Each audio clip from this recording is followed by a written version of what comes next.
February March महिन्यात 2024च्या महिन्यात 10वीचा जी परीक्षा घेण्यात आली होती त्याच्या संदर्भानं आपण धनवे यांच्या घरी आलेलो आहे की ज्या मुलीचा नूतन हायस्कूलच्या परीक्षेमध्ये 1 नंबर आलेला आहे, पहिला नंबर आलेला आहे, तर त्या मुलीच्या घरी आपण आलेलो आहे. आपण त्यांच्याशी संवाद साधूया.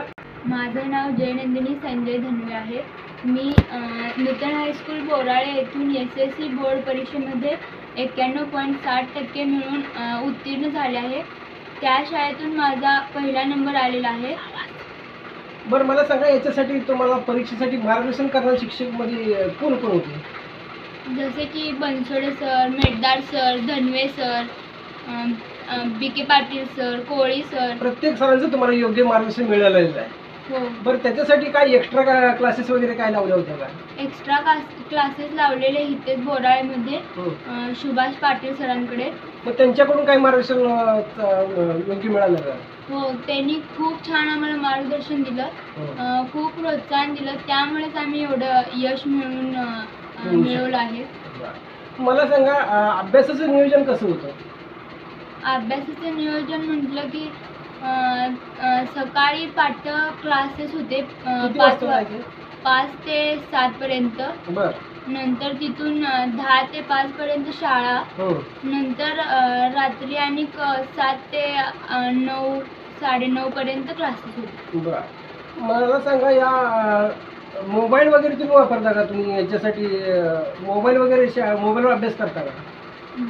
काही प्रश्न समजले नाहीत तर मोबाईलचा यूज करते, नाहीतर नाही. बरं, टीव्ही वगैरे? टीव्ही थोड्या प्रमाणात वापरते, मर्यादित प्रमाणात. आताच्या पिढीला कसं आहे, टीव्ही आणि मोबाईलमधून फुरसत मिळतच नाही, त्याच्यामुळे अभ्यासावर त्याचा वाईट परिणाम होतो. त्याच्यासाठी विज्ञान यशानंतर आता पुढं आपले काय इच्छा आहे? पुढे तुम्ही काय करणार आहे? मला पुढे इंजिनिअरिंग करायचं आहे. स्पर्धा परीक्षेत वगैरे तुम्हाला भाग घ्यायचा आहे का? इंजिनिअरिंग केल्यानंतर एक बेस म्हणून इंजिनिअरिंग करणार आहे, नंतर स्पर्धा परीक्षा देणार आहे. ह्या ज्या पुढच्या ज्या तुमच्या भविष्यात ज्या काही वाटचाली आहेत त्याच्यासाठी आमच्या स्टार साम्राज्य न्यूज चॅनलकडून आपल्याला शुभेच्छा. धन्यवाद. परीक्षेमध्ये 2रा नंबर पटकावलेली गुजले यांच्या घरी आपण आलेलो आहे. आपण त्यांच्याशी बातचीत करूया. तुझं नाव सांग. माझं नाव हसबाई लक्ष्मण गुजले. मार्च महिन्यात झालेल्या SSC बोर्ड एक्झाममध्ये मला 89.60% पर्सेंटेज पडले तर आणि नूतन हायस्कूल बोराळेमध्ये माझा 2य क्रमांक आलेला आहे. मला शाळेमधील सर्व शिक्षकांनी मला ह्याच्यात मार्गदर्शन केलं आणि चांगल्या पद्धतीनं शिकवण्यास त्याच्यात मला चांगलं हे. प्रामुख्याने कुठल्या शिक्षकांचं मार्गदर्शन तुला मिळालं? मला जास्त करून हे मुख्याध्यापक Waghmare sir, class teacher Dhanwe sir, परत Teli sir, Bansode sir, Meddar sir, अनेक सर्व शिक्षकांचे मार्गदर्शन मिळाले. सरांचे. बरं, मला असं विचारायचं आहे, प्रामुख्यानं तुम्ही मला वाटतं तास लावले होते, एक्स्ट्रा तास लावले होते, त्याच्या संदर्भात मला ऐकायला असं मिळालंय जे पाटील सर आहेत, तर त्यांचं मार्गदर्शन तुम्हाला कसं मिळालं ते सांगा. सगळ्यांपेक्षा त्यांचं नाव सुभाष पाटील काकाशींचं सगळ्यात जास्त मार्गदर्शन मिळालं. त्यांनी 10वीच्या विद्यार्थ्यांसाठी असं शिकवण्यास लय प्रोत्साहन केलं. अभ्यासामध्ये ती सर्व पद्धतीची मदत दिली. बरं, त्यांचा या यश पाठीमागे त्यांचा नक्कीच वाटा आहे असं तुमच्या बोलण्यात असल्यामुळे माझी आई कामाला जाते दुपारपर्यंत, बाहेर कामाला जाते, तर परत पगार पण कमी भेटतो. तर सगळ्या घरचे ॲडजस्टमेंट ते करण्यामुळं सगळं असं तुमच्या आई वडिलांची तेवढ्यातून शिकण्यासाठी त्यांनी भरपूर प्रोत्साहन दिलेलं आहे. प्रोत्साहन जास्त. मग घरची परिस्थिती बेताची असून सुद्धा माझी मुलगी शिकली पाहिजे या भावनेनं त्यांनी तुम्हाला शिकवलेलं आहे. मला सांगा, तुमच्या अभ्यासाचं नियोजन कसं होतं?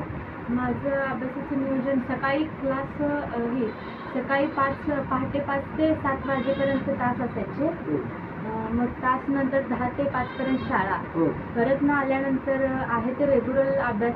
परत ना अजून क्लास असायचे रात्री 7 वाजता चालू व्हायचे, 8 कधी उशीर पण व्हायचा तास. आमच्या चॅनलकडून आपल्याला म्हणजे भरपूर शुभेच्छा. इयत्ता 10वीच्या चालांत परीक्षेच्या मार्च 2024मध्ये घेण्यात आलेल्या परीक्षेचा निकाल लागलेला आहे आणि त्याच्या संदर्भात आम्ही 3रा क्रमांक प्राप्त स्वराज तेली यांच्या घरी आपण आलेलो आहे. आपण त्यांच्याशी संवाद साधूया. तुझं नाव सांग. माझं नाव स्वराज संजय तेली. मी इयत्ता 10वीमध्ये माझ्या प्रशालेमध्ये नूतन हायस्कूल गोरळे माझ्या शाळेचं नाव. या प्रशालेमध्ये माझा 3रा क्रमांक आला आणि मला 10वी बोर्ड परीक्षेमध्ये 89.40 गुण मिळाले. बरं, शिक्षणाची तुमची जी अभ्यासाची पद्धत होती कशी होती? अभ्यासाची पद्धत म्हणजे इयत्ता 10वीमध्ये अभ्यास करताना सकाळी पहाटे लवकर उठणे, ट्युशनला जाणे, पुन्हा येऊन शाळेत पण जादा तास होते. इंग्रजी, सायन्स, गणित विषयाचे शाळेत क्लास होते. त्यामुळे सकाळी ट्युशनवर आलं की आपण शाळेत जायचं. शाळेनंतर येऊन पुन्हा काय तास वगैरे होते का? एक्स्ट्रा पिरियड होते? हा, एक्स्ट्रा पुन्हा पिरियड होते शाळेत. कोणी घेत होतं ते? शाळेत शाळेत घेत होती, त्याच्यानंतर एक्स्ट्रा पिरियड कोणी घेत होते? एक्स्ट्रा पिरियड गावामध्ये ट्युशन होती. सुभाष पाटील ते गणिताची एक्स्ट्रा पिरियड घेत होते. बरं बरं. अभ्यासाचं नियोजन कसं होतं तुझं? अभ्यासाचं नियोजन म्हणजे सकाळी पहाटे लवकर उठणे. आपल्या अभ्यासाचे एकदम टाइम टेबल बनवलं तयार पाहिजे. सकाळी पहाटे लवकर उठणे, आंघोळ करून अभ्यास करणे, लवकर उठणे आणि आपल्याला जो अवघड विषय जातोय तो पहाटेच्या जो कालावधी असतो त्यात वाचणे.